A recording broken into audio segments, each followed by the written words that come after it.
회장님, 도둑은 회장님 가장 가까운 곳에 숨어 있습니다. 모두가 숨죽인 거실 12살 소년의 이 한마디가 강문희 회장의 심장을 얼어붙게 만듭니다. 강 회장의 앞에는 본인조차 모르는 수십억 원의 이체 승인 기록이 놓여 있었습니다. 모두가 기계의 오류라며 회장을 안심시킬 때 유일하게 보이지 않는 도둑의 발자국을 지목한 건 뜻밖에도 회장 앞에 나타난 이 어린 소년이었습니다. 도대체 이들에겐 무슨 일이 벌어진 걸까요? 이 놀라운 반전의 전체 이야기가 궁금하시다면 잠시만 구독 버튼을 눌러주세요. 평범해 보이는 사람들의 숨겨진 이야기를 매일 전해드립니다. 이제 모든 비극이 시작된 그날의 병실로 시간을 되돌려 보겠습니다. 차가운 병원 복도에는 소독약 냄새와 함께 기분 나쁜 기계음만이 가득했습니다. 12살 소년 지호는 그 길고 어두운 복도 끝 중환자실 문 앞에 홀로 앉아 있었습니다. 지호의 어머니는 벌써 일주일째 의식을 찾지 못하고 산소호흡기에 의지하고 있었습니다. 갑작스러운 심장 발작이었습니다. 가난한 집안 형편의 고된 식당. 이를 마다치 않던 어머니의 몸은 이미 속에서부터 무너져 내리고 있었던 것입니다. 하지만 지호에게 닥친 진짜 비극은 어머니의 병명보다 무서운 현실이었습니다. 당장 수술을 하지 않으면 생명이 위험하다는 의사의 말 뒤에는 어린 소년이 감당할 수 없는 거액의 수술비 청구서가 따라붙었습니다. 친척 하나 없이 외톨이로 지내온 소년에게 그 종이 뭉치는 사형 선고나 다름없었습니다. 지호는 눈물을 훔치며 낡은 가방 속에서 구식 노트북 한 대를 꺼냈습니다. 10년도 더 된 중고 물품이었지만 이 작은 기계는 지호에게 세상과 소통하는 유일한 창구이자 무기였습니다. 지호는 남들이 영어 단어를 외울 때 복잡한 프로그래밍 언어를 깨우쳤고 친구들이 만화책을 볼 때 전 세계의 보안망과 데이터 흐름을 공부했습니다. IQ 150. 하지만 이 비범한 머리도 당장의 수술비 5천만 원 앞에서는 아무런 쓸모가 없어 보였습니다. 그러던 어느 날 지호는 병원 휴게실에 틀어져 있던 텔레비전 뉴스에서 한 여성을 보게 됩니다.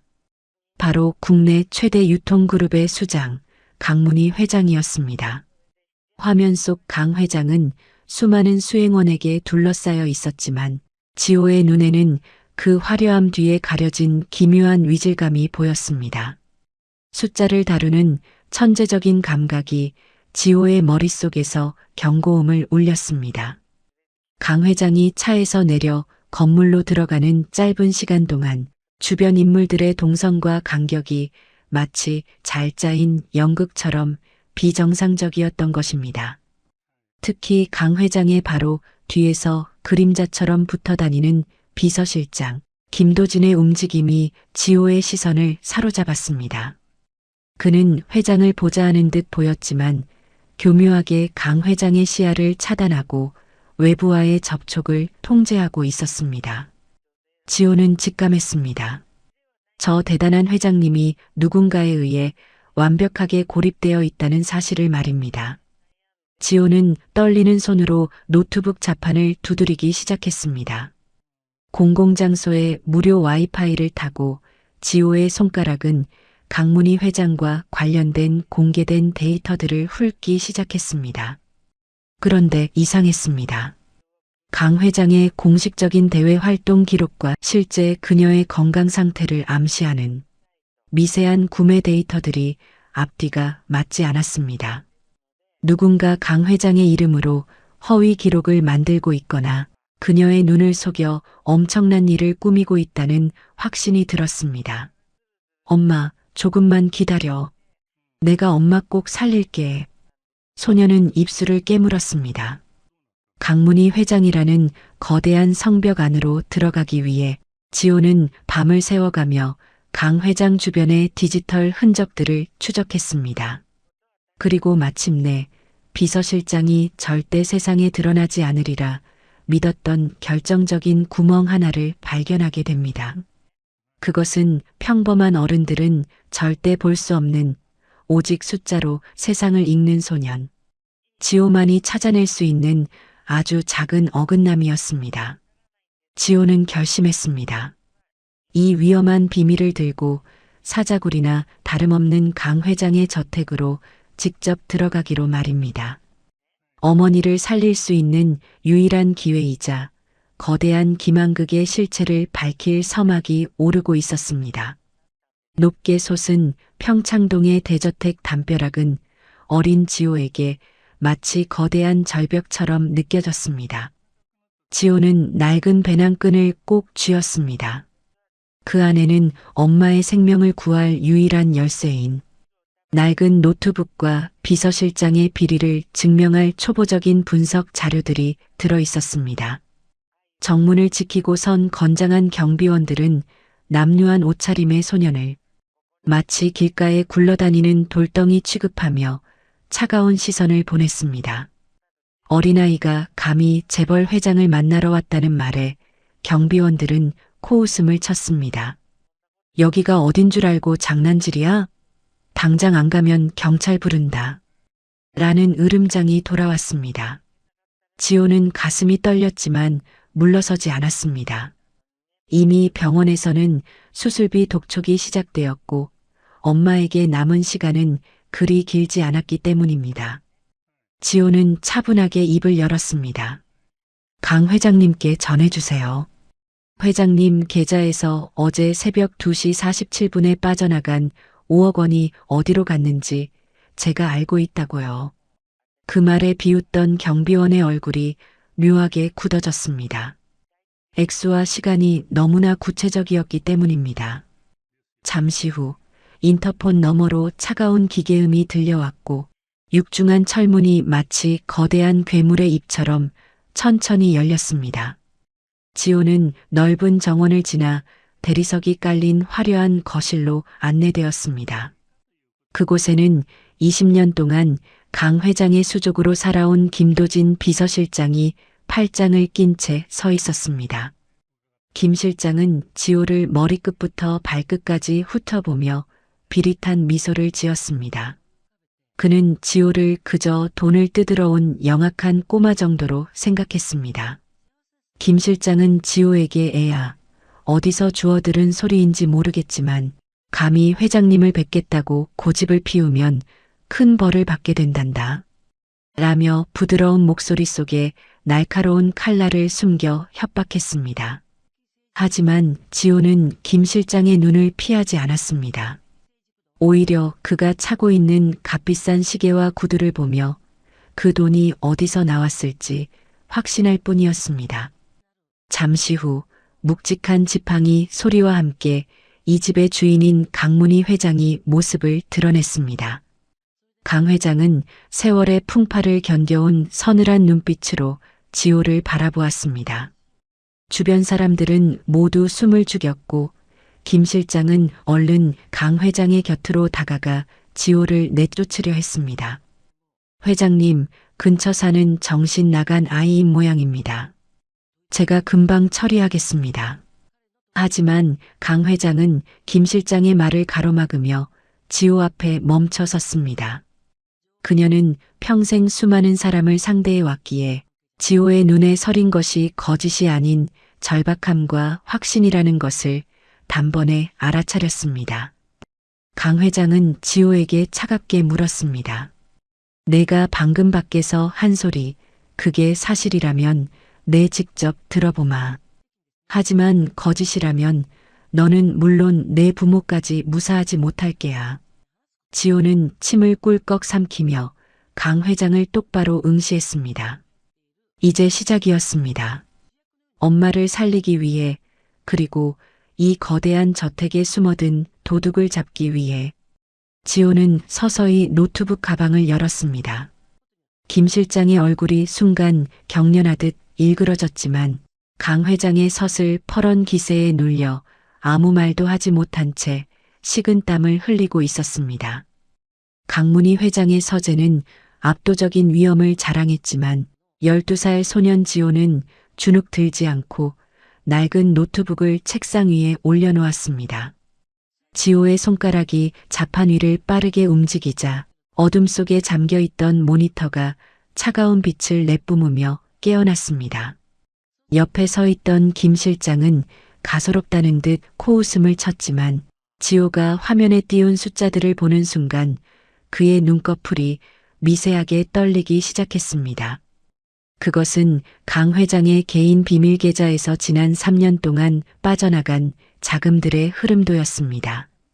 강 회장은 안경을 고쳤으며 지호가 가리킨 화면을 응시했습니다. 지호는 차분한 목소리로 강 회장이 도저히 부정할 수 없는 사실 하나를 짚어냈습니다. 강 회장은 매달 15일 오후 2시경에 직접 전자 서명을 통해 자금 집행을 승인해 왔습니다.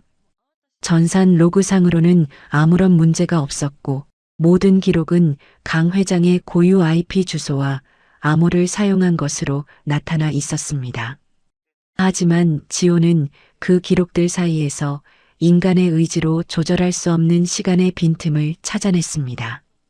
지호는 강 회장에게 그녀의 평소 타이핑 습관을 언급했습니다. 강 회장은 젊은 시절부터 오른손 검지에 힘을 주어 누르는 습관이 있어 특정 자음을 입력할 때마다 0.1초 정도의 미세한 지체 시간이 발생하곤 했습니다. 이것은 강 회장 본인조차 인지하지 못하는 고유한 신체적 리듬이었습니다. 그런데 최근 6개월간의 승인 기록에서는 그 미세한 지체 시간이 사라진 채 마치 기계가 찍어낸 듯 일정한 간격으로 서명이 완료되어 있었습니다. 회장님이 직접 하신 게 아니에요. 누군가 회장님의 서명 방식을 완벽하게 복제해서 대신 입력한 겁니다. 지호의 나직한 설명이 서재 안에 파동을 일으켰습니다. 강 회장의 눈빛이 서늘하게 변하며 곁에 선 김 실장을 향했습니다. 김 실장은 당황한 기색을 감추며 어린아이가 근거 없는 소설을 쓰고 있다며 강하게 반발했습니다. 그는 지호가 제시한 데이터가 조작된 것이라며 지호를 사기꾼으로 몰아세웠고 당장이라도 소년을 끌어내려 했습니다. 그러나 강 회장은 지호의 눈에서 뿜어져 나오는 확신을 읽었습니다. 그녀는 김 실장의 다급한 해명보다 소년이 발견한 0.1초의 차이에 더 큰 무게를 두기 시작했습니다. 지호는 여기서 멈추지 않았습니다. 그는 김 실장이 사용하는 노트북의 접속 기록과 강 회장의 서명이 이루어진 시각을 대조하며 두 장소 사이의 물리적 거리가 결코 양립할 수 없음을 암시하는 두 번째 자료를 준비하고 있었습니다. 서재 안의 공기는 얼음장처럼 차가워졌고 김 실장의 이마에는 굵은 식은땀이 맺히기 시작했습니다. 지호는 주머니 속의 낡은 병원 영수증을 만지며 다시 한번 마음을 다잡았습니다. 엄마를 살리기 위해서는 저 완벽한 거짓말쟁이의 가면을 완전히 벗겨내야만 했습니다. 강 회장은 침묵 끝에 지호에게 다음 증거를 내놓으라는 듯 턱짓을 했습니다. 이제 평범해 보였던 소년의 천재성이 강 회장의 가슴속에 깊은 파문을 일으키며 거대한 반격의 서막이 오르고 있었습니다. 서재의 공기는 이제 숨이 막힐 듯 무겁게 가라앉았습니다. 지호의 작은 손가락이 다시 자판을 두드리자 화면 위로 복잡한 숫자, 배열과 선들이 겹쳐지기 시작했습니다.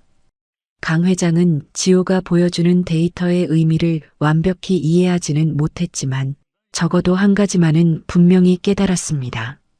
눈앞의 소년이 단순히 영리한 아이를 넘어 자신을 지탱해 온 거대한 기업 전산망을 마치 제 집 안방처럼 훤히 들여다보고 있다는 사실이었습니다. 강 회장의 눈에는 경계심과 함께 기묘한 기대감이 서리기 시작했습니다. 지호는 화면의 특정 구역을 확대하며 설명을 이어갔습니다. 김 실장이 관리하던 비밀 계좌의 전산 접속 로그와 강 회장 저택의 보안 시스템 로그를 겹쳐 보인 것입니다. 지호는 강 회장이 지독한 불면증으로 고생하던 지난달 어느 날의 기록을 짚었습니다. 그날 새벽 3시 강 회장은 심한 통증으로 주치의와 통화를 하고 있었고 그 기록은 저택 내선 전화망에 고스란히 남아 있었습니다. 하지만 같은 시각 강 회장의 서명이 담긴 이체 승인은 저택 외부의 전혀 다른 지점에서 이루어지고 있었습니다. 지호는 나직한 목소리로 덧붙였습니다. 회장님이 아파서 수화기를 붙들고 계실 때 회장님의 아이디는 서울 변두리의 한 PC방 IP로 접속되어 있었어요. 이건 분신술을 쓰지 않는 이상 불가능한 일이죠. 지호의 날카로운 지적에 김 실장의 얼굴은 이제 잿빛으로 변해갔습니다. 그는 자신의 노트북이 철저히 보안 처리가 되어 있다고 믿었지만 지호는 김 실장이 미처 삭제하지 못한 임시 저장 폴더의 경로를 추적해 그가 PC방을 전전하며 우회 접속을 시도했던 흔적들을 하나하나 복구해낸 것이었습니다. 김 실장은 떨리는 목소리로 강 회장에게 매달렸습니다. 이 모든 것은 조작된 것이며 어린아이의 장난에 휘둘려 20년 신의를 저버리지 말아 달라고 애원했습니다. 그는 지호가 엄마의 수술비를 뜯어내기 위해 가짜 해킹 자료를 만든 것이라며 목소리를 높였습니다. 하지만 강 회장은 김 실장의 애처로운 호소를 싸늘하게 외면했습니다. 그녀의 시선은 오직 지호의 노트북 화면, 그 차가운 숫자들의 행렬에만 고정되어 있었습니다. 지호는 여기서 한 발짝 더 나아갔습니다. 김 실장이 횡령한 자금을 세탁하기 위해 가공의 임무를 내세워 만든 유령 회사의 명단을 화면에 띄웠습니다. 지호는 이 방대한 자료를 단 며칠 만에 그것도 낡은 구식 노트북 한 대만으로 모두 정리해낸 것이었습니다. 강 회장은 평생 수많은 인재를 곁에 두었지만 이토록 무시무시한 능력을 갖춘 소년은 처음 보았습니다. 소년의 작은 체구 뒤로 거대한 천재의 그림자가 서재 벽면을 가득 채우는 듯 했습니다. 이제 상황은 역전되었습니다. 강 회장은 지호에게 내가 원하는 것이 무엇이냐고 다시 물었습니다. 지호는 주저없이 답했습니다. 엄마를 살려달라는 것, 그리고 정당한 대가를 치르게 해달라는 것이었습니다. 강 회장은 천천히 고개를 끄덕이며 김 실장을 바라보았습니다. 그 눈빛은 더 이상 신뢰하는 신복을 향한 것이 아닌 자신의 주머니를 털어간 도둑을 심판하는 엄격한 주인장의 그것이었습니다. 김 실장은 무언가 최후의 수단을 쓰려는 듯 눈을 번뜩였지만 지호는 이미 그의 모든 통로를 차단할 준비를 마친 상태였습니다. 김 실장의 안색은 이제 생기를 잃은 시체처럼 창백하게 질려갔습니다. 평소 빈틈없는 매너와 부드러운 미소로 강 회장의 눈과 귀를 가렸던 가면이 12살 소년 지호가 두드리는 자판 소리에 처참하게 조각나기 시작했습니다. 김 실장은 마지막 발악이라도 하듯 지호의 노트북을 뺏으려 무섭게 달려들었지만 강 회장의 서슬 퍼런 명령 한마디에 대기하던 경비원들에게 팔이 꺾인 채 제압당하고 말았습니다. 서재의 대형 화면에는 지호가 실시간으로 해킹하여 찾아낸 김 실장의 비밀 금고 위치와 해외 유령 계좌의 실시간 잔고 현황이 선명하게 떠올랐습니다. 그것은 20년이라는 세월 동안 강 회장이 쏟았던 무한한 신뢰가 얼마나 처참하고 비열하게 이용당했는지를 보여주는 잔인한 증거들이었습니다. 지호는 떨리는 목소리로 하지만 숫자를 읽을 때만큼은 누구보다 명확하게 김 실장의 마지막 패를 공개했습니다. 김 실장은 단순히 회사의 자금을 조금씩 빼돌린 좀도둑이 아니었습니다. 그는 강 회장의 노쇠함과 지독한 고독을 악용해 그녀의 건강 상태를 조작한 허위 진단서를 치밀하게 준비해 왔습니다. 지호가 김 실장의 개인 컴퓨터 깊숙한 곳, 암호화된 폴더 안에서 찾아낸 상속 및 경영권 승계 전략 파일이 열리자 서재하는 차가운 정적에 휩싸였습니다. 그 서류에는 멀쩡한 강 회장을 치매 환자로 몰아 요양원에 격리시키고 비어버린 회장 자리에 자신이 앉으려 했던 추악한 야욕이 빼곡히 적혀 있었습니다.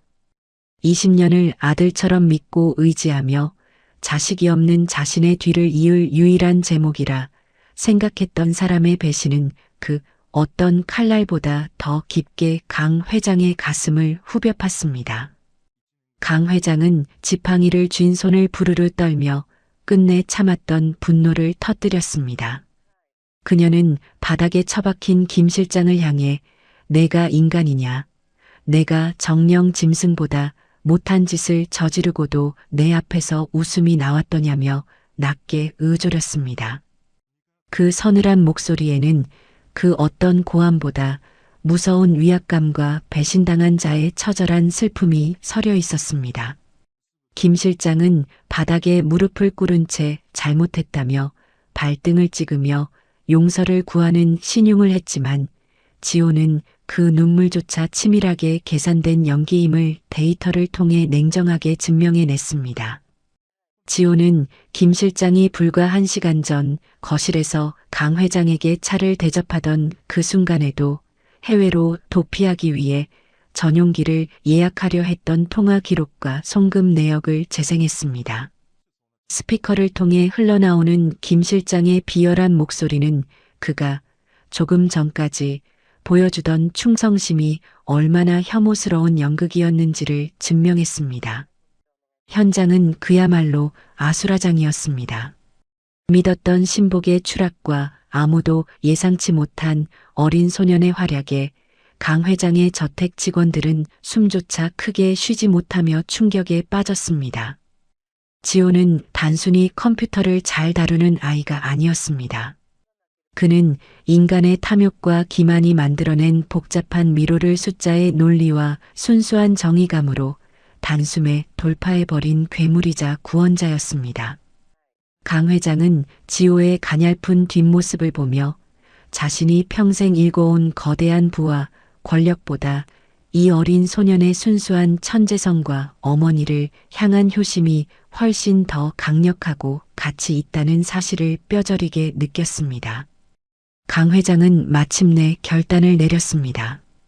그녀는 대기하고 있던 경찰들에게 김 실장을 인계하라고 명령했습니다.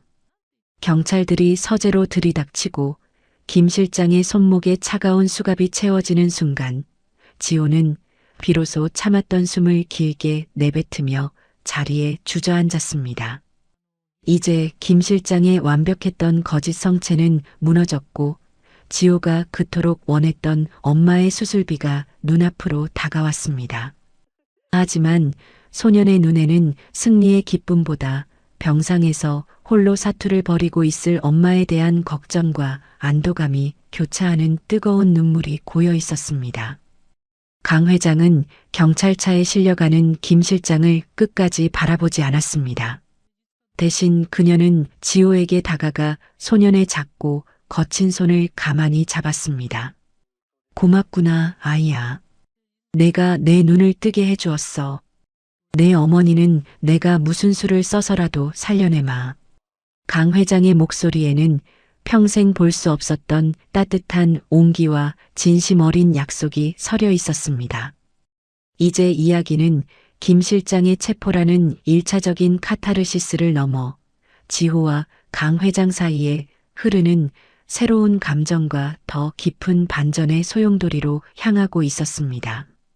김 실장이 비참하게 끌려간 뒤 폭풍이 휩쓸고 간 서재에는 차갑고도 기묘한 정적이 감돌았습니다.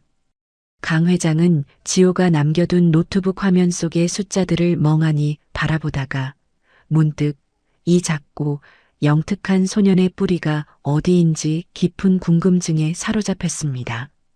단순히 천재적인 머리를 가진 아이라는 사실을 넘어 도대체 어떤 부모가 이토록 절박한 상황에서도 바른 눈빛을 잃지 않는 아이를 키워냈는지 알고 싶어진 것입니다. 강 회장은 비서실을 대신해 직접 병원 측에 연락하여 지호 어머니의 신원과 가족관계를 샅샅이 확인하라는 엄중한 명령을 내렸습니다. 그리고 잠시 후 팩스를 통해 전송되어 온 한 장의 빛바랜 사진과 서류를 받아든 강 회장의 눈동자는 경악으로 인해 크게 흔들리기 시작했습니다. 서류 봉투 안에서 나온 사진 속 지호의 어머니는 10여 년 전 강 회장이 가장 신뢰하고 아꼈던 직원이자 가문이 비극적인 사고 당시 끝까지 강 회장의 곁을 지켰던 은인의 외동딸이었습니다.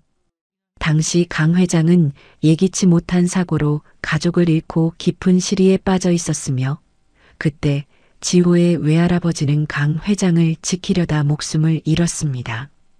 강 회장은 평생 그 은혜를 갚기 위해 남겨진 가족들을 백방으로 찾았으나 20년을 모셔온 김 실장이 중간에서 그들이 외국으로 이민을 떠났다는 허위 보고를 올려 끝내 인연이 끊겼던 것입니다. 알고 보니 김 실장은 강 회장이 그들에게 전하려 했던 거액의 지원금까지 가로채기 위해 의도적으로 그들을 사회적 고립과 빈곤의 구렁텅이로 몰아넣었던 것입니다.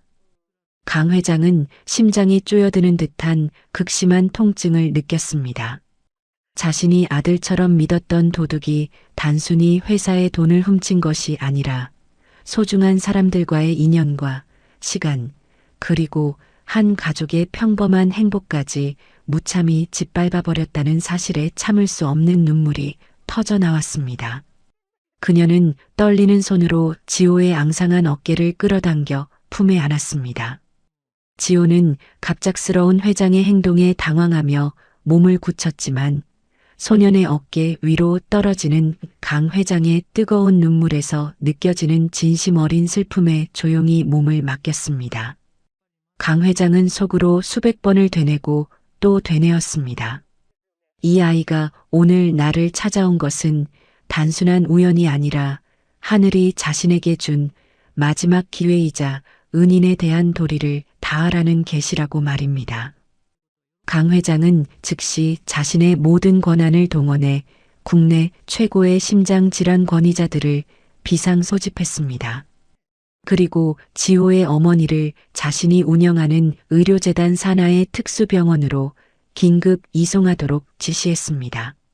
낡고 비좁은 병실에서 기계적인 소음과 차가운 공기에 의지해 하루하루를 버티던 지호의 어머니는 불과 몇 시간 만에 국내 최고의 의료진과 첨단 장비가 완비된 V&P 병실로 옮겨졌습니다. 지호는 눈앞에서 벌어지는 이 기적 같은 상황들이 도무지 믿기지 않았습니다. 방금 전까지만 해도 수술비가 없어 피눈물을 흘리던 소년의 메마른 눈가에 이제는 희망이라는 따뜻한 빛이 서서히 스며들기 시작했습니다. 병실 밖 복도에서 강 회장은 지호의 눈을 똑바로 응시하며 나직하지만 힘 있는 목소리로 약속했습니다. 이제부터 내 어머니는 내 친동생이고 너는 내 친손주나 다름없으니 아무 걱정 말라고 말입니다. 강 회장은 지호의 천재적인 재능이 다시는 가난 때문에 범죄의 유혹에 빠지지 않도록 그리고 세상의 빛이 되는 곳에 쓰일 수 있도록 모든 지원을 아끼지 않겠다고 굳게 다짐했습니다. 돈과 권력밖에 모르던 차가운 철의 여인이 작은 소년의 용기 있는 고발과 눈물겨운 효심을 통해 오랫동안 잃어버렸던 인간애와 삶의 의미를 다시금 회복하는 순간이었습니다. 이제 지호와 강 회장은 배신과 눈물로 얼룩진 과거를 뒤로하고 서로의 찢긴 상처를 보듬어주는 새로운 가족으로서의 첫발을 내딛고 있었습니다. 병원 복도의 벽시계는 무심하게도 새벽 2시를 가리키고 있었습니다. 지호의 어머니가 수술실의 무거운 문 안으로 들어간 지 벌써 8시간이 훌쩍 지나 있었습니다. 강문희 회장은 평생을 일궈온 회사의 운명이 결정되던 긴박한 주주총회 날보다 더한 초조함과 긴장감으로 수술실 앞을 지켰습니다. 지호는 강 회장의 곁에서 미동도 없이 앉아 있었지만 소년의 작은 어깨는 미세하게 떨리고 있었습니다. 강 회장은 그런 지호의 거친 손을 자신의 두 손으로 꼭 쥐어주었습니다. 그녀는 수술이 무사히 끝나기만을 기도하며 곁에 둔 낡은 서류 가방을 조용히 쓰다듬었습니다. 그 안에는 지호와 강 회장 사이에 끊어졌던 인연을 다시 이어줄 마지막 퍼즐 조각이 들어 있었습니다. 마침내 수술실 위에 붉은 등이 꺼지고 묵직한 문이 열리며 집도이가 밖으로 걸어 나왔습니다. 복도에 감돌던 무거운 정적 속에 모두가 숨을 죽인 그 순간 의사는 마스크를 벗으며 수술이 매우 성공적이었다는 기적 같은 소식을 전했습니다. 지호는 그제야 팽팽하게 당겨졌던 긴장의 끈이 풀린 듯 참았던 울음을 터뜨리며 차가운 바닥에 주저앉았습니다. 강 회장은 안도의 한숨을 내쉬며 소년을 따뜻하게 품에 안아주었습니다. 하지만 이야기는 여기서 끝이 아니었습니다.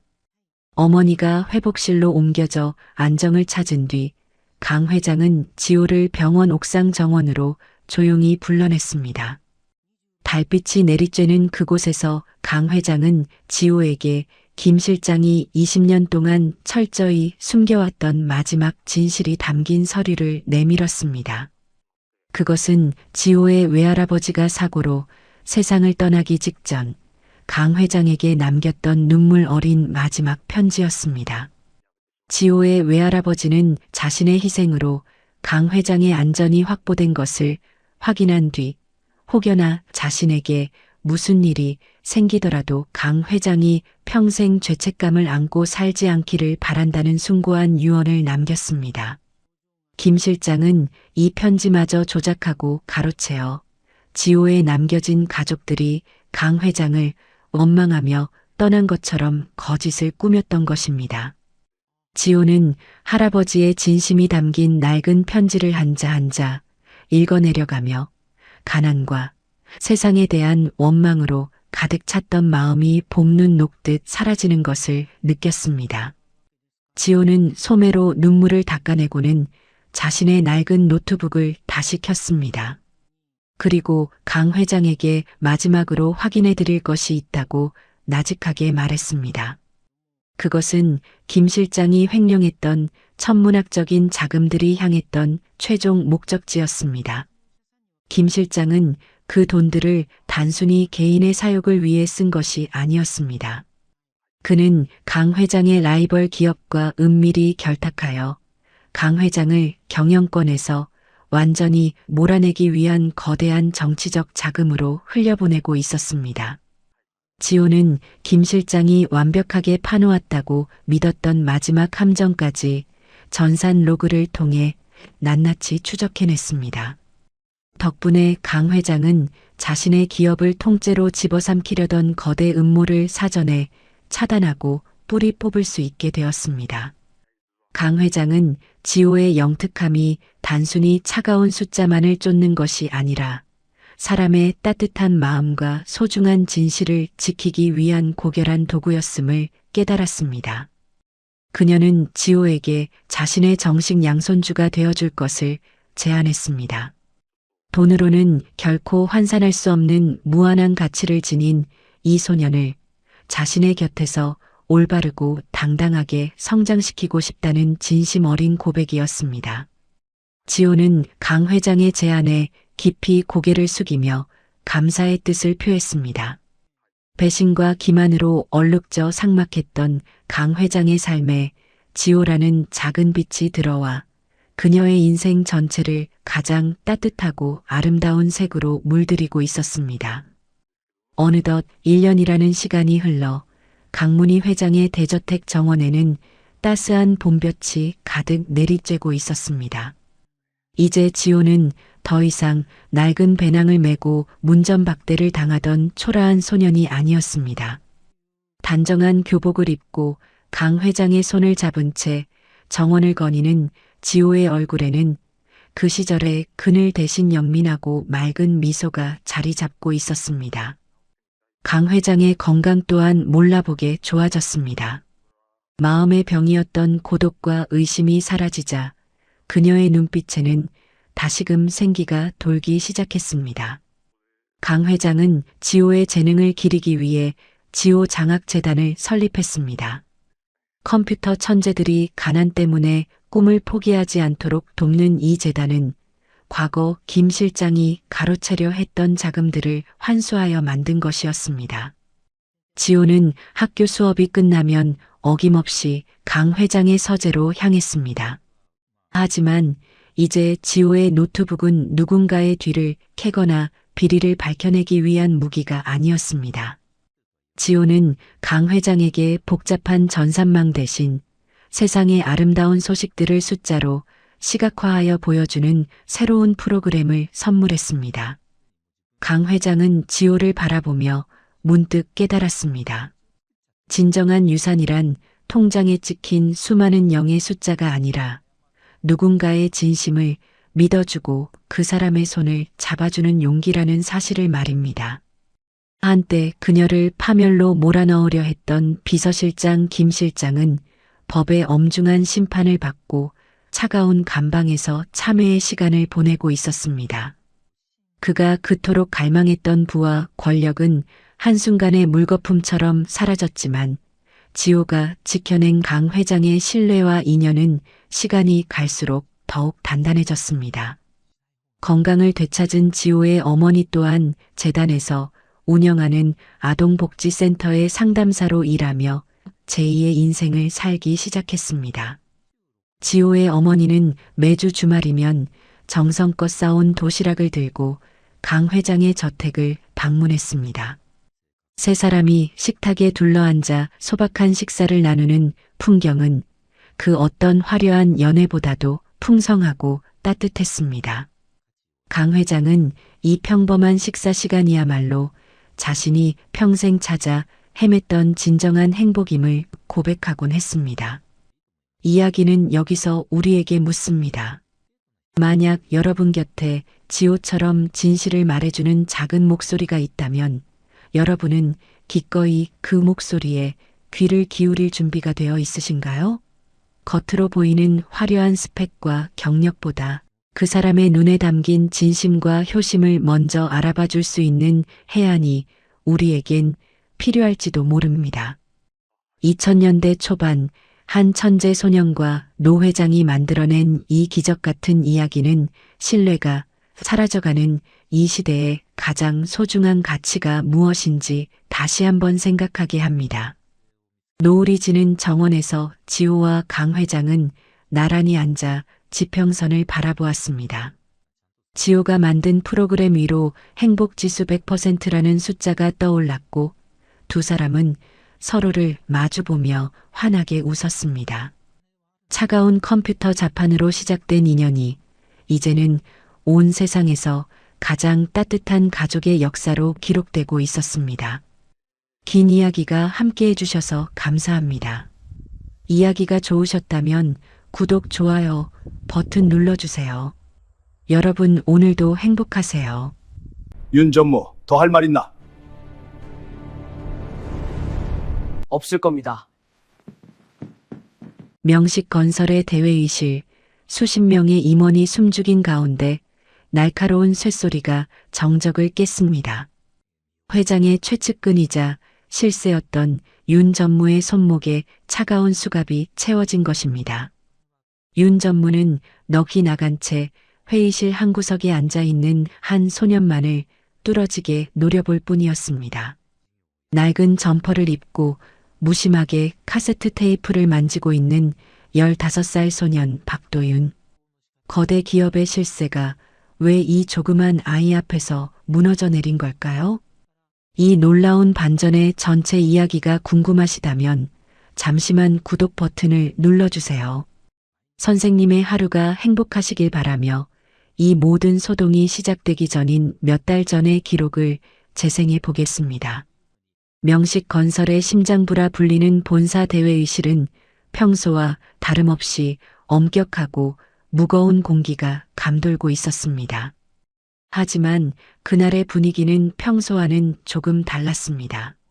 매주 열리는 정기 임원보고 회의였지만 최 회장의 표정은 그 어느 때보다 차갑게 굳어 있었고 그 곁을 지키는 윤 전무의 이마에는 미세한 식은땀이 맺혀 있었기 때문입니다. 윤 전무는 평소 회장의 그림자라고 불릴 만큼 가장 깊은 신뢰를 받는 인물이었으며 그가 입을 열 때마다 임원들은 고개를 조아렸고 그가 내뱉는 숫자는 곧 회사의 법이었습니다. 회의가 막바지에 다다랐을 무렵 윤 전무는 완벽하게 정리된 차트를 보여주며 이번 분기에 유례없는 성과를 보고하고 있었습니다. 그의 목소리는 자신감에 차 있었고 모든 지표는 회사의 성장을 가리키고 있었습니다. 하지만 그 완벽한 보고가 끝나는 순간 회의실의 육중한 문이 예고도 없이 거칠게 열렸습니다. 모두의 시선이 문 쪽으로 향했습니다. 정장을 입은 수사관들이 들이닥쳤고 그 뒤를 따라온 것은 다름 아닌 낡은 점퍼 차림의 소년 도윤이었습니다. 화려한 대리석 바닥과 수백만 원을 호가하는 고급 가구들 사이에서 소년의 낡은 점퍼는 잊을 적이다 못해 기이해 보였습니다. 임원들은 당황하며 웅성거리기 시작했습니다. 아니, 저 아이는 대체 누구야? 경비들은 뭐 하는 거야? 소란스러운 외침이 터져나왔지만 도윤은 흔들림이 없었습니다. 소년은 사람들의 시선 따위는 안중에도 없다는 듯 자신이 들고 있던 가방 안에서 카세트 테이프들의 순서를 조용히 맞추고 있었습니다. 사람보다 기록을 더 신뢰하는 소년만의 독특하고도 비정상적인 침착함이었습니다. 수사관 중 한 명이 윤 전무의 앞으로 다가갔습니다. 그리고는 주머니에서 차가운 금속 덩어리를 꺼냈습니다. 찰칵하는 소리와 함께 윤 전무의 손목에 수갑이 채워졌습니다. 회의실은 순식간에 찬물을 끼얹은 듯 조용해졌습니다. 평생을 최 회장을 위해 몸바쳐 일했다는 윤 전무의 얼굴은 흙빛으로 변했습니다. 그는 믿기지 않는다는 듯 자신의 손목을 내려다보다가 곧이어 도끼 서린 눈으로 도윤을 노려보았습니다. 윤 전무 더 할 말 있나? 최 회장의 낮은 목소리가 회의실에 깔렸습니다. 평생을 믿어온 최측근에게 배신당한 노 회장의 눈빛에는 깊은 허탈감과 분노가 서려 있었습니다. 윤 전무가 무언가 변명을 하려 입술을 달싹였지만 도윤이 한 발 앞서 차갑게 대꾸했습니다. 없을 겁니다. 기록의 순서가 이미 모든 걸 말해주고 있거든요. 도윤은 무심하게 카세트 플레이어의 정지 버튼을 눌렀습니다. 기계가 멈추는 작은 소리가 대회의실 전체를 압도했습니다. 가장 믿음직해 보이던 충신이 가장 깊은 곳에서 회사를 갉아먹고 있었다는 사실이 밝혀지는 순간이었습니다. 거대 기업의 실세가 왜 이 조그만 아이 앞에서 무너져 내린 걸까요? 누구도 예상하지 못했던 이 충격적인 결말은 사실 아주 우연하고도 억울한 만남에서 시작되었습니다. 수백억의 자산을 움직이는 재벌 회장과 낡은 카세트 플레이어를 보물처럼 들고 다니던 가난한 소년. 어울리지 않는 두 사람의 인연은 도윤이 회장실 로비에서 도둑으로 몰리며 수모를 당했던 그날부터 꼬이기 시작했습니다. 사람들은 도윤의 초라한 행색만 보고 그를 범죄자 취급했고 소년은 변명 대신 자신만의 방식으로 진실을 기록하기 시작했습니다. 이제 우리는 이 모든 소동이 일어나기 정확히 몇 달 전으로 시간을 돌려보려 합니다.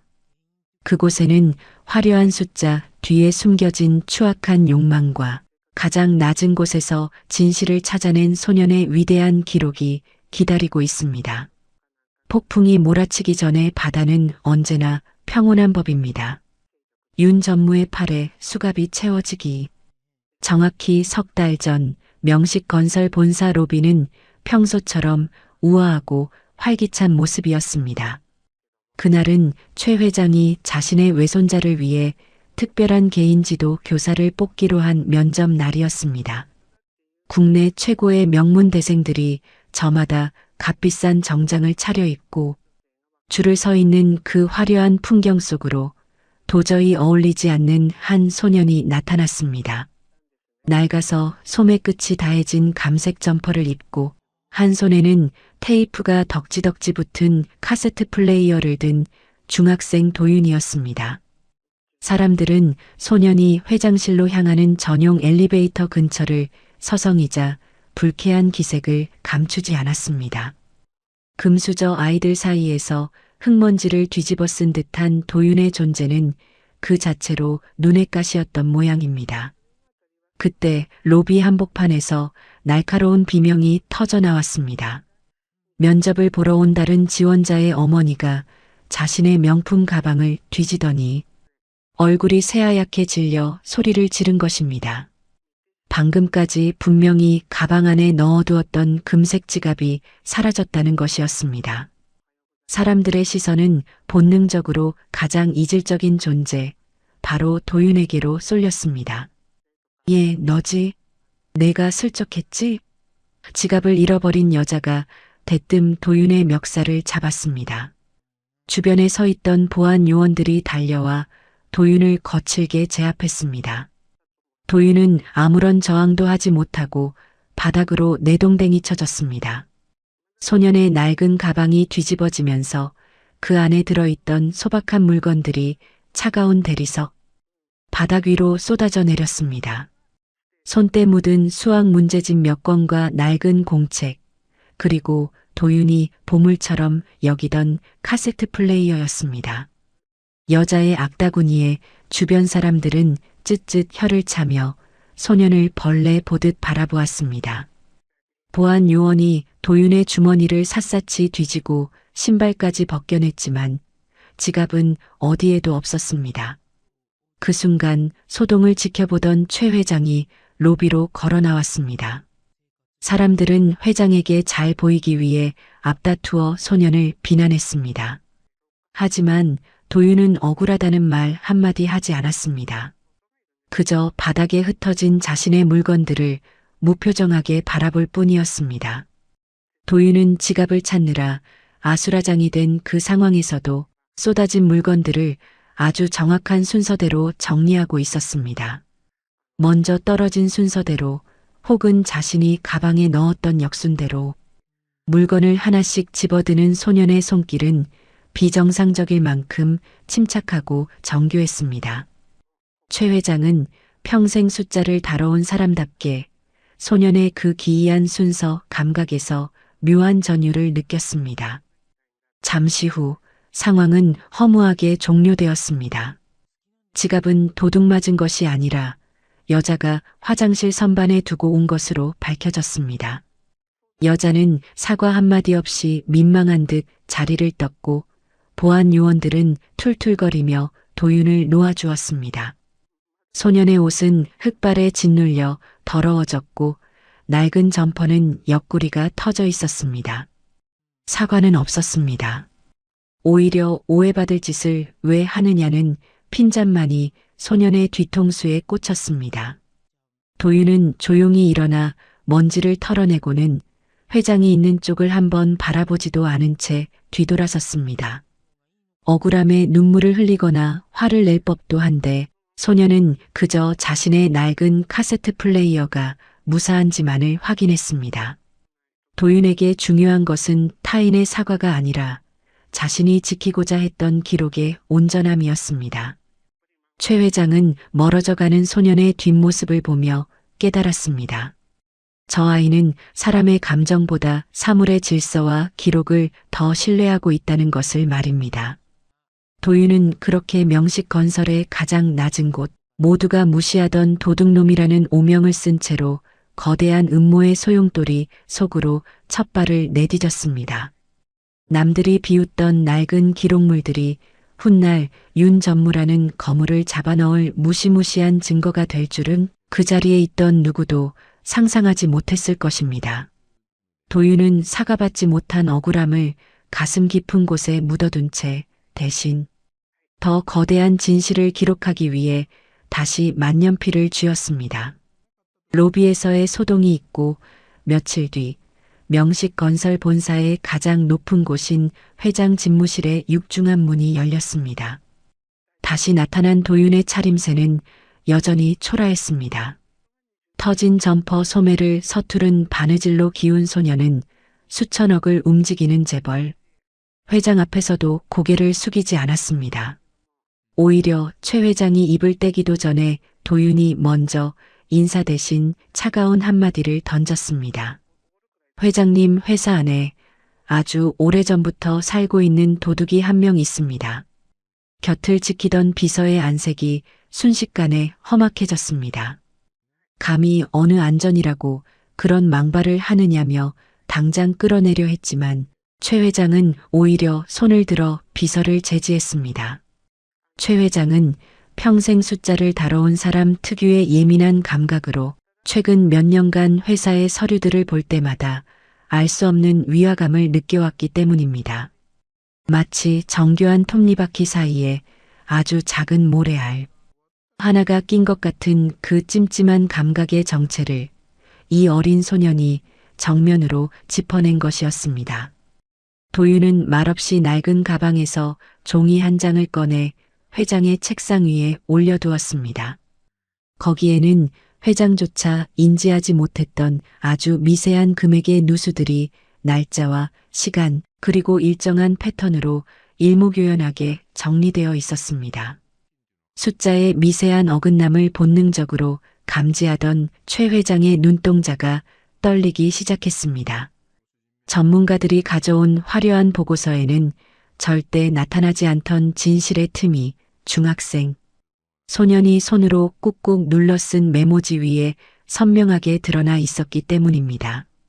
최 회장은 소년의 메모지와 도윤의 얼굴을 번갈아 보며 묘한 전율을 느꼈습니다. 수십 년 전 맨손으로 건설 현장을 누비며 장부의 빈틈을 찾아내던 자신의 젊은 시절 모습이 소년의 눈빛에서 겹쳐 보였던 것입니다. 소년은 비웃음 섞인 주변의 시선에도 아랑곳하지 않고 덧붙였습니다. 기록은 지울 수 있어도 기록이 남겨진 순서는 결코 바꿀 수 없으며 자신은 바로 그 순서의 모순을 찾아냈다고 말입니다. 그 순간 회장실 문 너머에서 이 상황을 지켜보던 윤 전무의 입가에 찰나의 경련이 일었습니다. 그저 회장의 변덕으로 불려온 똥강아지 같은 아이인 줄 알았는데 소년이 내뱉는 단어 하나하나가 자신의 심장을 겨누는 화살처럼 날카로웠기 때문입니다. 윤 전무는 애써 여유로운 척하며 회장실로 들어와 공부나 가르칠 아이가 농담이 지나치다며 상황을 무마하려 했습니다.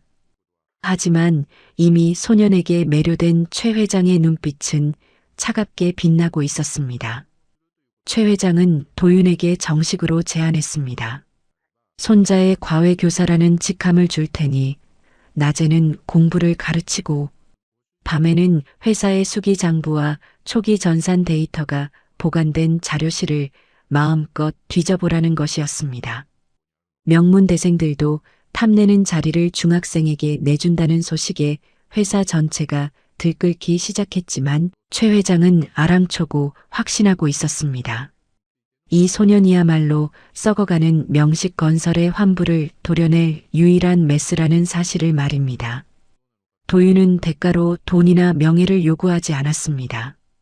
그저 자신이 모든 진실을 찾아냈을 때 그 누구의 방해도 받지 않고 모든 사람 앞에서 입을 열 수 있는 말할 권리만을 약속받았습니다. 가장 낮은 곳에서 도둑으로 몰렸던 소년이 이제는 거대 기업의 심장부로 들어가 진짜 도둑을 잡기 위한 위험천만한 항해를 시작하게 된 것입니다. 윤 전무를 비롯한 기득권 세력들은 소년의 등 뒤에서 비웃음을 흘렸습니다. 기록을 좀 볼 줄 안다고 해서 수십 년간 쌓아 올린 자신들의 철옹성을 무너뜨릴 수는 없을 거라 믿었기 때문입니다. 하지만 그들은 몰랐습니다.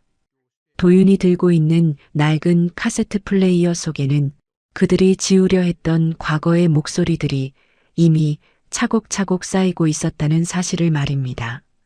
명식건설의 손자 과외교사라는 직함을 얻은 도윤은 이제 매일같이 본사 깊숙한 곳에 위치한 자료실로 출근했습니다. 그곳은 회사의 수십 년 역사가 켜켜이 쌓인 먼지 가득한 공간이었습니다.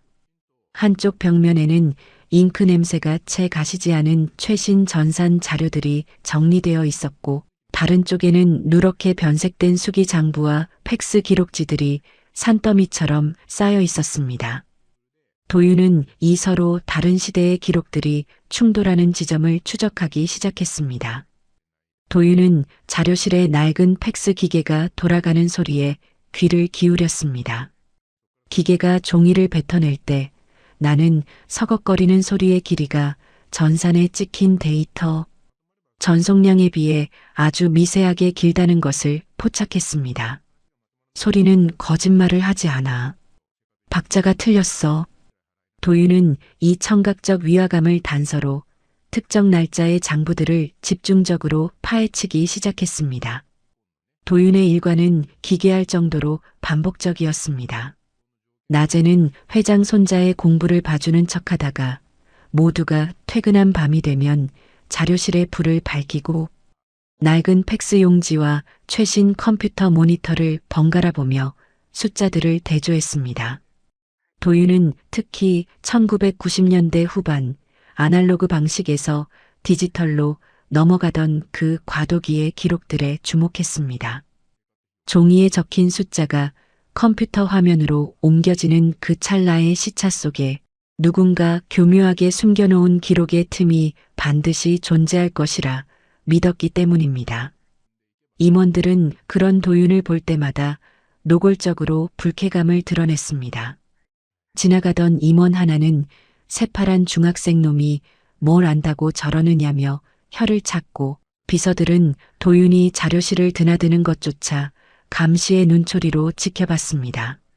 하지만 가장 가혹한 것은 윤 전무의 무관심을 가장한 모욕이었습니다.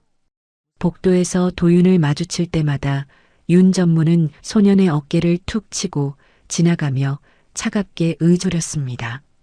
분수도 모르고 설쳐대는구나. 여기는 내가 놀 곳이 아니니 공부나 잘 가르치고 가만히 있어라. 윤 전무의 그 말은 단순히 비아냥거리는 것이 아니었습니다. 도윤을 위협 대상조차 되지 않는 발밑에 먼지 정도로 생각하는 철저한 무시였습니다. 하지만 도윤은 대꾸하는 대신 그가 지나간 자리의 공기마저 기록하듯 낡은 카세트 플레이어의 녹음 버튼을 눌렀습니다. 도윤에게 중요한 것은 자존심이 아니라 기록의 정확성이었습니다. 결국 도윤은 아무도 찾지 않던 창고 구석에서 팩스로 전송된 옛 발주서 한 장을 발견했습니다. 거기 적힌 원재료 가격과 이듬해 전산망에 정식 등록된 매입가 사이에는 소수점 아래에서 시작된 미세한 차이가 있었습니다. 단돈 몇 원에 불과한 차이였지만 그것이 수만 건의 거래로 쌓이자 거대한 강물이 되어 윤 전무의 비밀 계좌로 흘러들어가고 있었습니다. 도윤은 팩스 기록지의 거친 질감과 모니터의 매끄러운 빛 사이에서 윤 전무가 공들여 숨겨온 추악한 진실의 꼬리를 정확히 움켜쥐었습니다. 도윤은 이 미세한 기록의 어긋남을 날짜별로 정리하며 범죄의 지도를 그려나갔습니다. 팩스 용지의 서걱거리는 소리와 장부의 책장을 넘기는 소리, 그리고 컴퓨터 펜이 돌아가는 기계음이 뒤섞인 그 공간에서 도윤은 홀로 외로운 싸움을 이어갔습니다. 윤 전무는 여전히 자신이 만든 숫자의 성벽이 완벽하다고 믿고 있었지만 소녀는 이미 그 성벽의 가장 약한 틈새에 정을 대고 망치질을 시작하고 있었습니다. 시험의 시작은 이토록 고요했습니다. 하지만 도윤이 손에 든 낡은 기록들은 이미 거대한 폭풍을 잉태하고 있었습니다. 도윤은 매일 밤 카세트 테이프를 되감으며 낮에 들었던 윤 전무의 오만한 목소리와 자신이 발견한 숫자의 비명소리를 대조했습니다. 기록은 지워도 순서는 남는다는 진리가 소년의 낡은 가방 안에서 조금씩 그 형태를 드러내고 있었습니다. 도윤이 윤 전무의 꼬리를 잡았다고 확신한 그날 밤, 명식건설의 자료실에는 소리 없는 폭풍이 휘몰아쳤습니다. 다음 날 아침 도윤이 자료실의 전산망을 열었을 때 소년의 눈앞에는 믿기지 않는 풍경이 펼쳐졌습니다.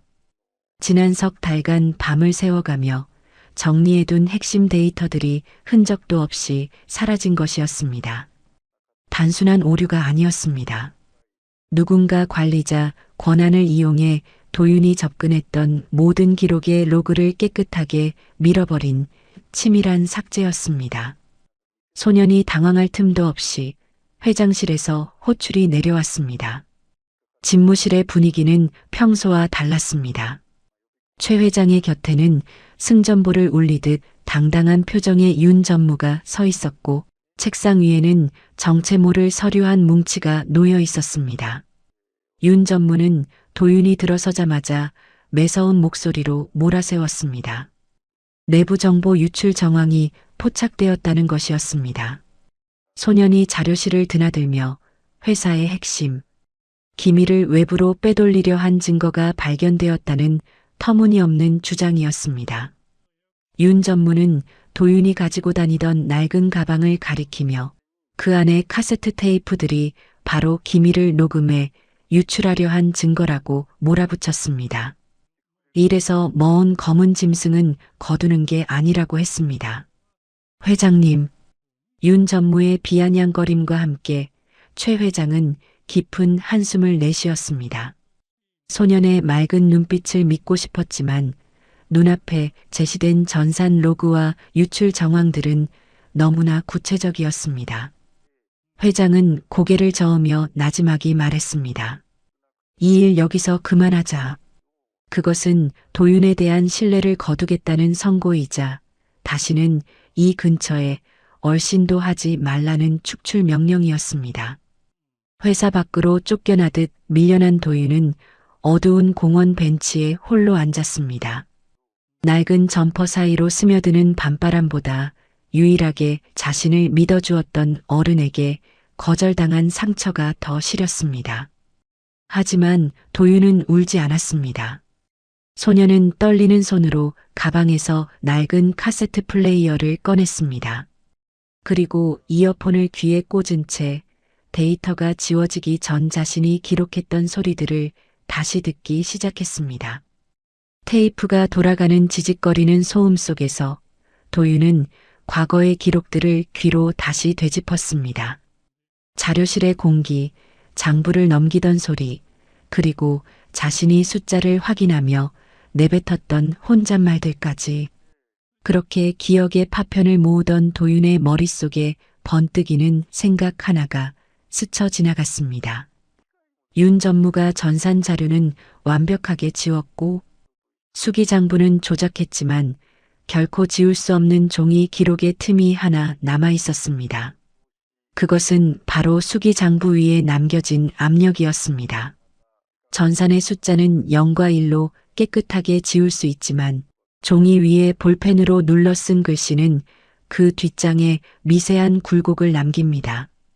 윤 전무가 숫자를 고쳐 썼다면 종이 뒷면에 눌린 자국과 겉면에 적힌 숫자는 결코 일치할 수 없었습니다. 또한 팩스 용지가 전송될 때 기계가 자동으로 찍어내는 타임스탬프의 물리적 흔적은 사람의 손으로 조작하기에 한계가 있었습니다. 도윤은 눈을 뜨고 어둠 속을 응시했습니다.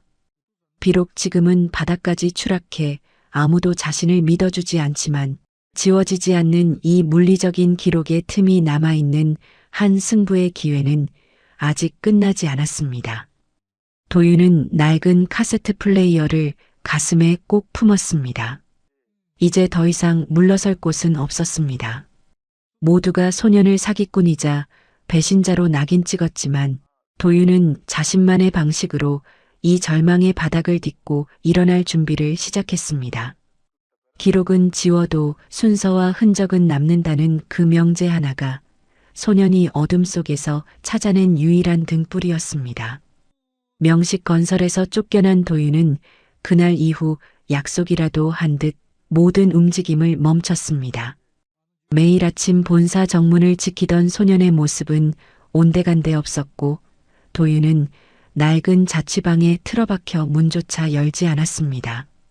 윤 전무가 붙여놓은 감시자들은 며칠 동안 도윤의 집 근처를 샅샅이 훑으며 일거수일투족을 보고했지만 돌아오는 대답은 늘 똑같았습니다. 그냥 하루 종일 잠만 자거나 낡은 카세트 테이프만 반복해서 듣고 있습니다.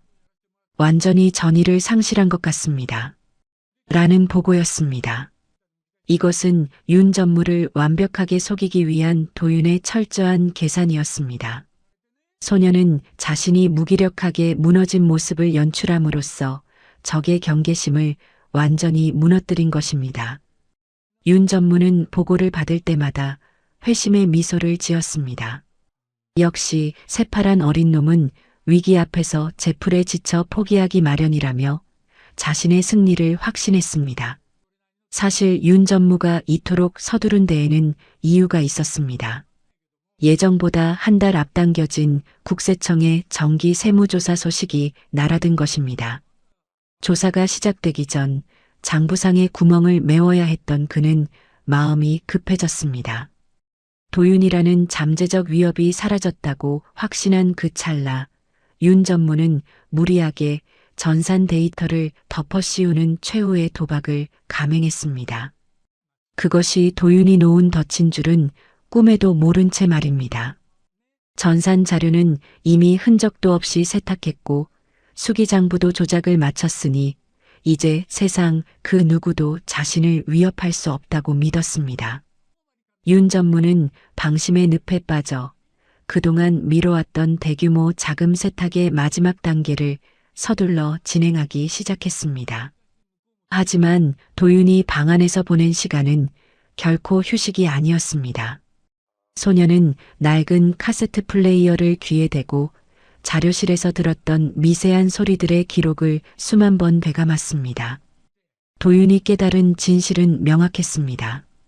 전산의 숫자는 0과 1로 깨끗하게 지울 수 있지만 그 숫자를 지우기 위해 시스템에 접속했던 순서와 종이 장부 위에 남겨진 펜촉의 압력은 결코 지울 수 없다는 사실이었습니다.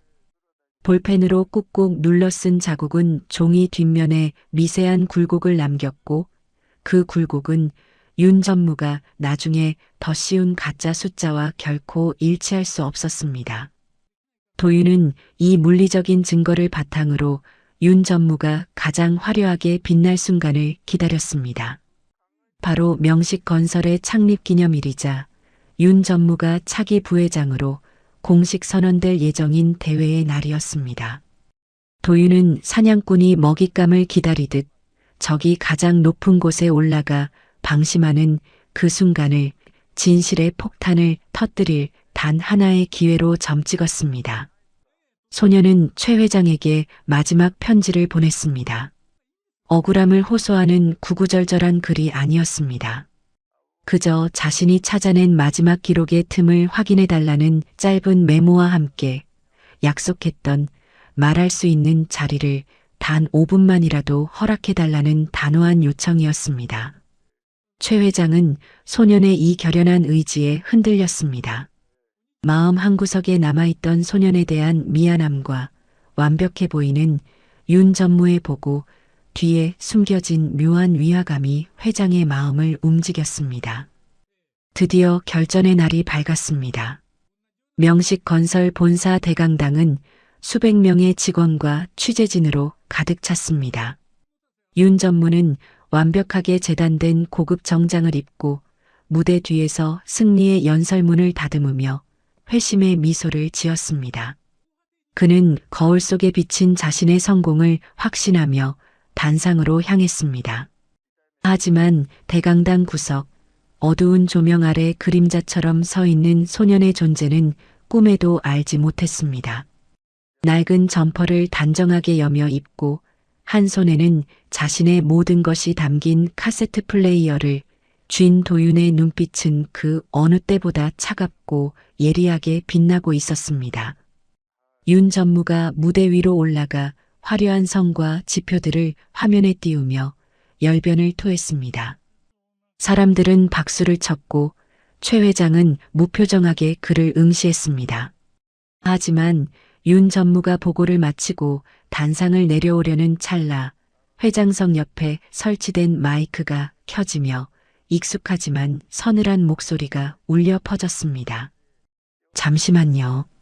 그 기록들, 순서가 완전히 틀렸습니다. 강당안은 순식간에 차가운 정적에 휩싸였습니다. 사람들의 시선이 목소리가 들려온 곳으로 한꺼번에 쏠렸습니다. 그곳에는 한 달 전 스파이로 몰려 쫓겨났던 소년, 도윤이 서 있었습니다. 윤 전무의 안색이 순식간에 흑빛으로 변했지만 이내 가소롭다는 듯 비웃음을 흘렸습니다. 하지만 도윤은 흔들림 없이 단상 위로 천천히 걸어나갔습니다. 이제 윤 전무가 공들여 쌓아 올린 거짓의 성벽이 무너져 내릴 반전의 시간이 시작된 것입니다. 전 직원이 모인 대강당은 찬물을 끼얹은 듯 정적에 휩싸였습니다. 단상에 오른 소년 도윤은 수백 명의 시선 앞에서도 동요하지 않았습니다. 윤 전무는 떨리는 입술을 억지로 끌어올리며 비웃음을 지었습니다. 어디서 감히 근거도 없는 소리를 하느냐며 보안 요원들을 불렀지만 최 회장은 묵직한 목소리로 그들을 제지했습니다. 소년에게 기회를 주라고, 저 아이의 입에서 어떤 기록이 나오는지 끝까지 들어보겠다는 회장의 선언에 장내는 다시 한번 술렁였습니다. 도윤은 말없이 낡은 카세트 플레이어를 마이크에 갖다 댔습니다. 그리고 재생 버튼을 누르자 기계적인 소음과 함께 아주 생소한 기계음들이 울려 퍼졌습니다. 그것은 자료실의 전산 서버가 백업을 위해 꺼지고 켜질 때 발생하는 미세한 비품들이었습니다. 사람들은 고개를 갸웃거렸지만 도윤의 첫 일성은 모두의 상상을 뒤엎는 것이었습니다. 이건 돈을 훔친 방식이 아닙니다. 기록을 옮긴 순서입니다. 도윤의 설명은 짧고 정확했습니다. 소년은 대형 화면에 자신이 수기로 복사해둔 장부 뒷면의 사진들을 띄웠습니다. 도윤은 윤 전무가 완벽하다고 자부했던 전산 데이터의 허점을 수술하듯 도려내기 시작했습니다. 윤 전무가 이용한 것은 사람이 아닌 바로 시스템의 틈이었습니다.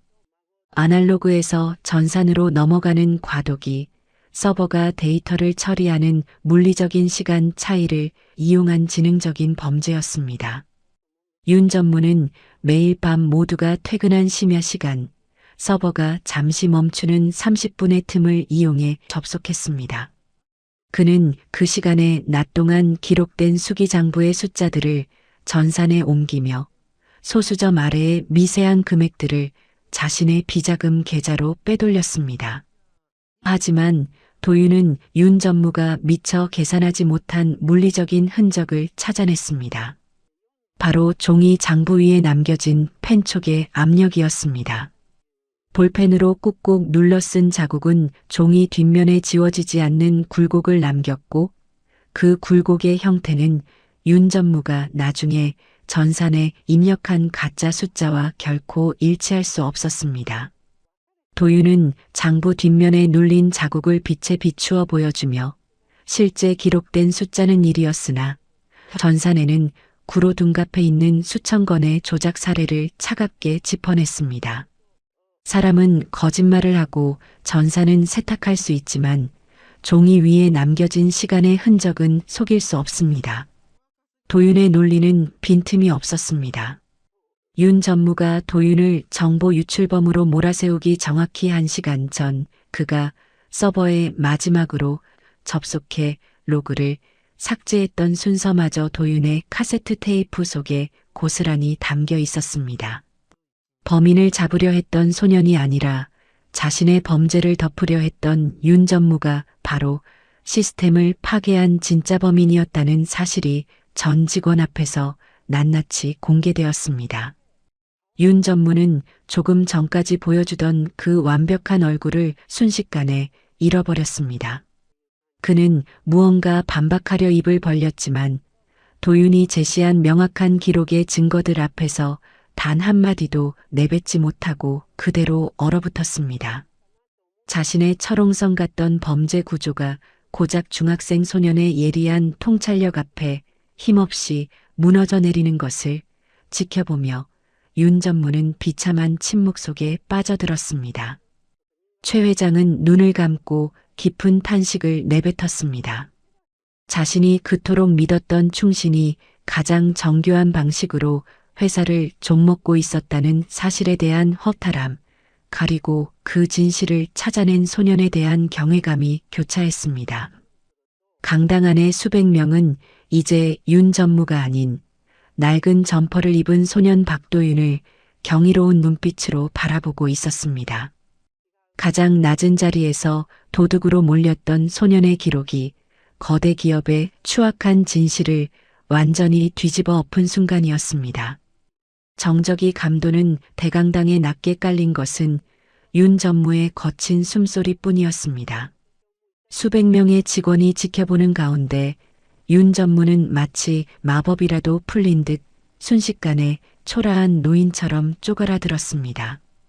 그가 평생을 바쳐 쌓아 올린 명식건설의 실세라는 지위, 그리고 차기 부회장이라는 화려한 미래가 15살 소년이 내민 낡은 팩스 용지 한 장 앞에 힘없이 바스라졌습니다.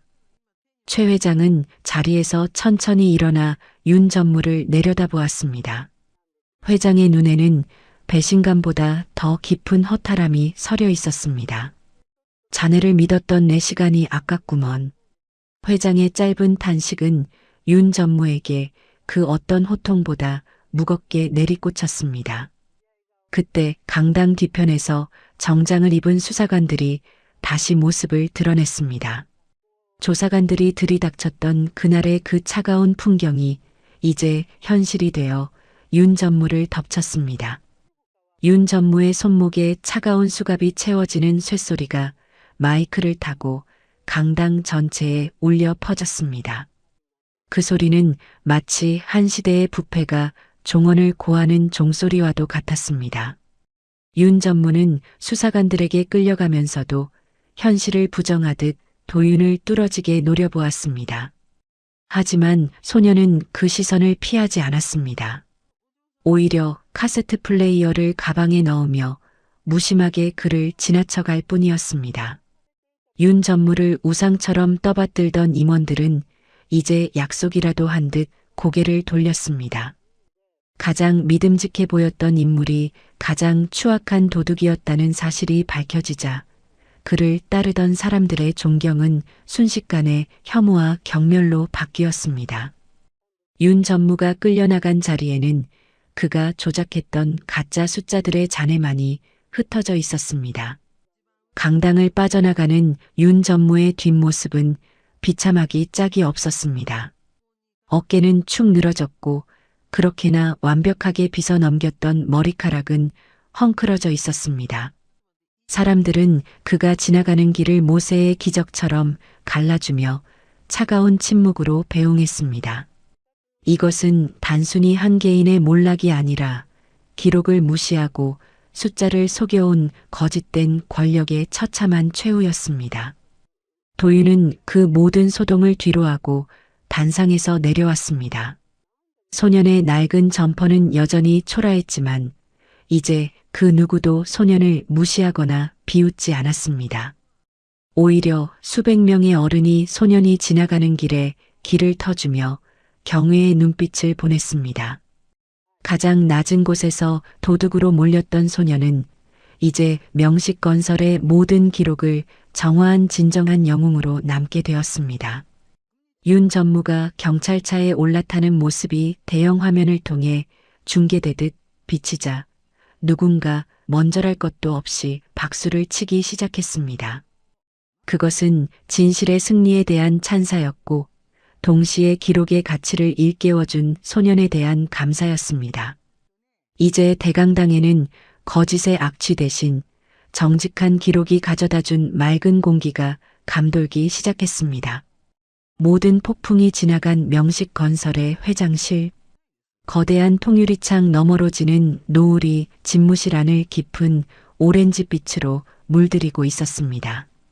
한때 분노와 의심으로 가득 찼던 이 공간에는 이제 무거운 정적 대신 찻잔에서 피어오르는 온기만이 감돌고 있었습니다. 수천 명의 직원을 호령하던 최명식 회장은 지금 한 소년 앞에서 생전 처음 보는 표정을 짓고 있었습니다. 그것은 거물 회장의 위엄이 아닌 한 명의 어른으로서 느끼는 깊은 회한과 미안함이었습니다. 최 회장은 자리에 앉아있던 도윤에게 천천히 다가갔습니다. 그는 떨리는 손으로 소년의 여윈 어깨를 짚었습니다. 그리고 자신의 의심 때문에 소년을 차갑게 내쫓았던 지난날을 속죄하듯 도윤의 눈을 똑바로 응시하며 무겁게 입을 뗐습니다. 도윤아, 내가 정말 미안했다. 숫자를 믿는다고 자부하며 평생을 살았는데 정작 그 숫자를 보여주는 내 마음은 읽지 못했구나. 내 눈이 어두워 진실을 외면한 어른들의 잘못이 크다. 나를 용서해 줄 수 있겠니? 최 회장의 진심 어린 사과에 도윤의 무심했던 눈가가 처음으로 잘게 떨렸습니다. 도윤은 자신의 무릎 위에 놓인 낡은 카세트 플레이어를 가만히 어루만졌습니다. 잠시 침묵하던 소년의 입술에서 이 모든 사건의 진실을 꿰뚫는 한마디가 흘러나왔습니다. 기록은 거짓말을 할 수 있지만 그 기록을 남긴 마음은 거짓말을 하지 않습니다. 저는 그 마음을 들었을 뿐입니다. 회장님이 처음에 제 손을 잡아주셨던 그 마음이 진짜라는 걸 알았기에 저도 끝까지 기록할 수 있었습니다. 도윤은 떠나기 전 책상 위에 낡은 수첩 하나를 조용히 올려두었습니다. 그동안 가르쳤던 회장 손자의 학습 태도와 그 아이가 숫자를 대할 때 어떤 정직함을 보였는지 기록된 마지막 과외일지였습니다. 스파이라는 누명을 쓰고 쫓겨났던 그 처절한 순간에도 도윤은 자신에게 맡겨진 교사로서의 소임을 단 한순간도 멈추지 않았던 것입니다. 최 회장은 그 정성 어린 기록을 떨리는 손으로 넘겨보며 소년이 가진 진심의 무게를 다시 한번 실감했습니다. 이곳에 남아서 나를 좀 더 도와주지 않겠니? 내가 가르쳐야 할 건 내 손자뿐만이 아닌 것 같구나. 이 회사의 비뚤어진 기록들을 내가 바로 잡아주었으면 한다. 회장의 간곡한 제안이었지만 도윤은 옅은 미소를 지으며 고개를 저었습니다. 소년에게 이 화려한 빌딩은 자신이 머물 곳이 아니었습니다. 회장실 문을 열고 나오자 복도 끝에는 도윤을 기다리던 회장의 어린 손자가 서 있었습니다. 아이는 수줍게 다가와 도윤에게 직접 쓴 카드를 내밀었습니다. 선생님, 이제 숫자가 무섭지 않아요. 선생님이 알려주신 대로 정직하게 써봤어요. 도윤은 아이가 비뚤비뚤하게 적어넣은 정직한 숫자들을 보며 처음으로 옅고 따뜻한 미소를 지었습니다. 그래, 정직하게 적은 숫자는 언제든 내 편이 되어줄 거야. 도윤은 한 아이에게 정직한 기록의 가치를 유산으로 남긴 채 당당히 멀어지는 복도를 걸어 나갔습니다. 이제 도윤의 퇴장은 처음 도둑으로 몰려 비참하게 쫓겨나던 로비 소동과는 전혀 달랐습니다. 엘리베이터 문이 열리고 로비에 들어서자 수십 명의 직원이 약속이라도 한 듯 소년을 향해 길을 터주었습니다. 소년을 몰아세우던 보안 요원들은 고개를 숙여 경의를 표했고 비웃음을 흘리던 이들은 미안함과 경외가 섞인 눈빛으로 소년을 배웅했습니다. 건물 밖으로 나온 도윤은 시리도록 푸른 밤하늘을 올려다보았습니다. 그리고 카세트 플레이어의 재생 버튼을 눌렀습니다. 거기선 지직거리는 소음 대신 소년이 그토록 찾고 싶어 했던 정직한 세상의 소리와 함께 자신의 힘찬 발걸음 소리가 녹음되고 있었습니다. 진실은 결코 사라지지 않고 기록 속에 남으며 그 진실은 가장 낮은 자리에 있는 사람의 눈에 가장 정확히 보이는 법입니다. 도윤이 증명해낸 기록의 진실은 명식 건설의 새로운 역사가 되었고 소녀는 자신의 소중한 진심을 품은 채 당당히 미래를 향해 걸어갔습니다. 긴 이야기 카네이션 라디오와 함께 해주셔서 감사합니다. 이야기가 좋으셨다면 구독, 좋아요 버튼 눌러주세요. 여러분 오늘도 행복하세요.